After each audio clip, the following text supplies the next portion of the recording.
Hello everybody, welcome back to Screen Stars, welcome to another of my top 10 lists, and today's top 10 list is my favourite top 10 films of the year. So I'm going to be looking back at some of my favourite films of 2020, of a year that I think we can all agree has been a bizarre year for many reasons, and topically, movies is no exception. Many of us, we've not been able to go to the cinema very much at all this year. So consequently, a lot of those films we're all looking forward to have been delayed till next year and beyond. So there's been none of these, summer popcorn blockbusters and many other films that would probably make mine and yours and many others' top 10 lists. So this film is filled with some great films, but ordinarily some films that potentially might not have been able to get into my list on any other year. However, every one of these films on this list are definitely worth checking out. So I hope you enjoy this list, everybody, and always I would love to hear in the comments some of your favourite films of the year. So as usual, there are some that don't quite crack the top 10, and there's three that I would like to talk about here. The first one is a film called The Droving. Now, this is a small independent movie that you can watch on Amazon Prime, I believe. And I was sent a screener for this, and I was so impressed with this film. It was like a cross between Dead Man's Shoes and The Wicker Man. It was really cleverly done, and I was really impressed with it. Another film is called Guns Akimbo, a Daniel Radcliffe action film. Yes, that's right, action film. Really fun film, first and foremost. Very violent as well, but it is definitely a really fun film to watch, and I was super impressed with it. It came out in 2019, I believe, but we didn't get to see it in the UK until 2020. And another film is a film called Don't Let Them In, a really smart, clever UK based horror film that really took me by surprise. It's got this really great twist in it, and it's a film you don't expect to enjoy as much as you do, but I really did find it an awful lot of fun, that film.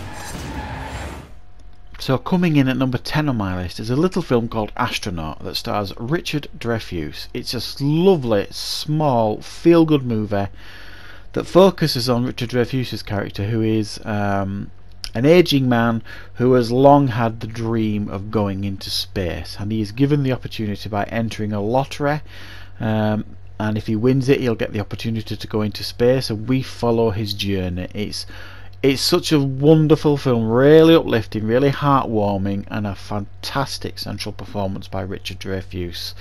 And it's a film that I really do recommend. It's a really nice, lovely, feel-good movie. Coming in at number 9 is Unhinged, the Russell Crowe film. Now this film, I didn't really expect to enjoy this one as much as I did. I just thought it was outstanding. Brilliant central performances. Russell Crowe is really menacing in this film, and I've rewatched it again because I got it on Blu-ray at Christmas with my wife a couple of nights ago.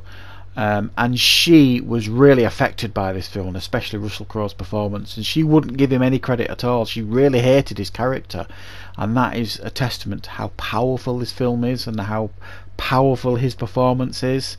And it is really quite brutal at times, a really good thriller, and a film I do strongly recommend you check out.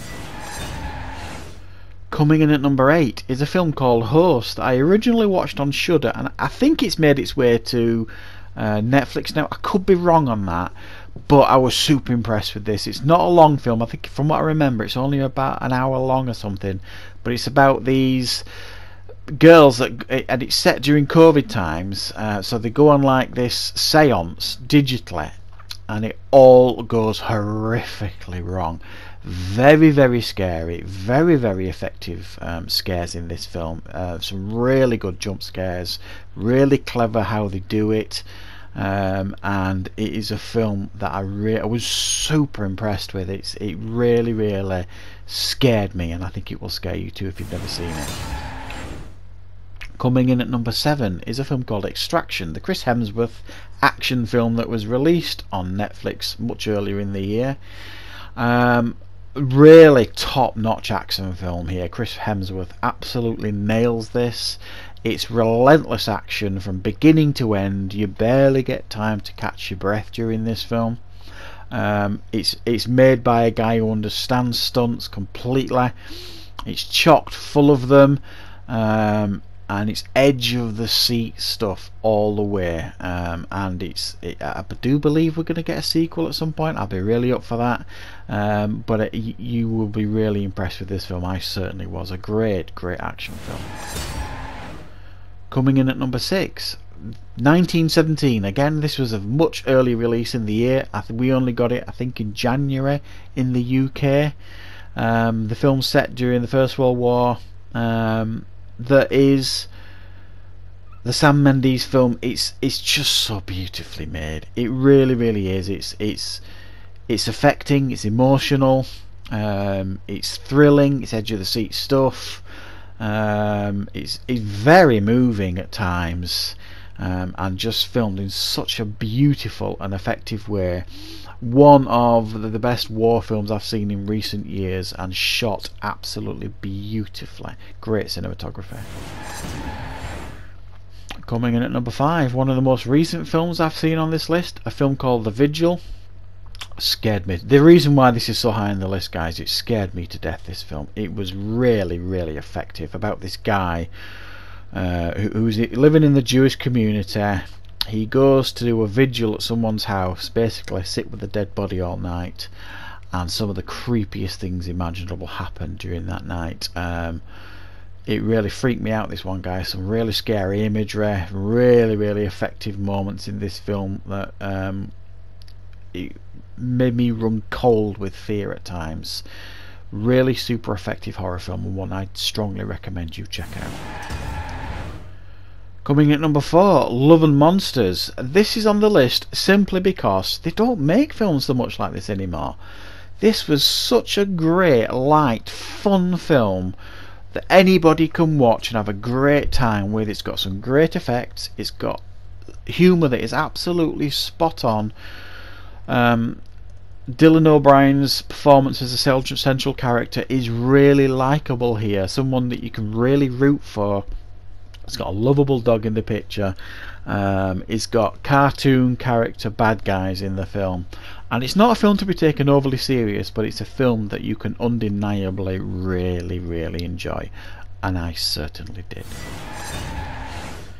Coming in at number 3 is Bad Boys for Life. I genuinely did not expect to enjoy this film as much as I did. I'm a big fan of the first 2 Bad Boys films.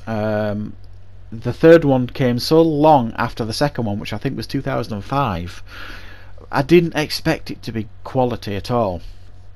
I was so wrong. They really nailed it. The chemistry's still there. The action's on point, because they've replaced Michael Bay, so the action now feels fresh, it feels modern, it feels new. It's reinvigorated the franchise with how they've made this film, and I would definitely be up for seeing another one here, because this one really nailed it in my opinion. Definitely worth checking out if you enjoyed the first 2. Coming in at number 2 is The Invisible Man. Again, quite early on in the year, this one. I think it was around February time when I saw this. I was just really impressed with this film. I thought Elizabeth Moss, the central performance by her, was outstanding. I think it's award worthy, if I'm being particularly honest. One of the strongest performances I've seen by a female actress in quite some time. I love the way how they did a modern twist on the whole Invisible Man story. Still made it effective, creepy as hell to watch, and I just really enjoyed this one. Yeah, there's some plot holes here and there in it, but I still think it's super effective, this one. And number 1 is a film I never imagined would ever be my number 1. I missed it initially. It's a film I had no interest in seeing. I saw a couple of recommendations, so I watched it on Netflix, and it blew me away. This is like an art house horror film, and that I know that sounds awful, but it's like a contemporary horror about some refugees coming to the UK, having a hard time of it, and they end up going into this new house that has got some creepy stuff going on in it, and they've got that to deal with. They've got to deal with the life in their new community, the prejudices they face on a daily basis, The acting here is, I think, hands down the best I've seen this year by the two central performances, the husband and wife. Really moving, really emotional, and genuinely creepy and scary when it needs to be. And it's a film that will affect you. It will make you think about a great many things when you've watched the film, and it's a film I still think about now.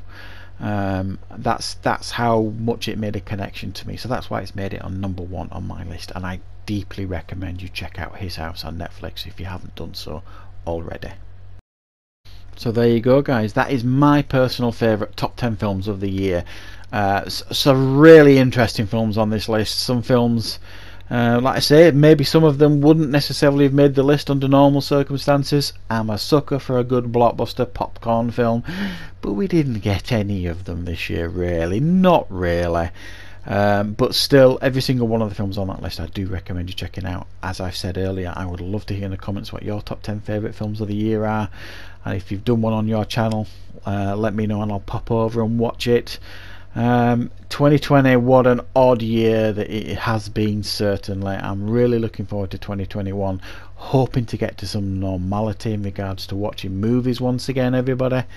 And fingers crossed we can also get back to living some kind of normal lives and spending time with our family and friends. So happy new year to all of you, and of course don't you worry, I will be back with plenty more content in 2021.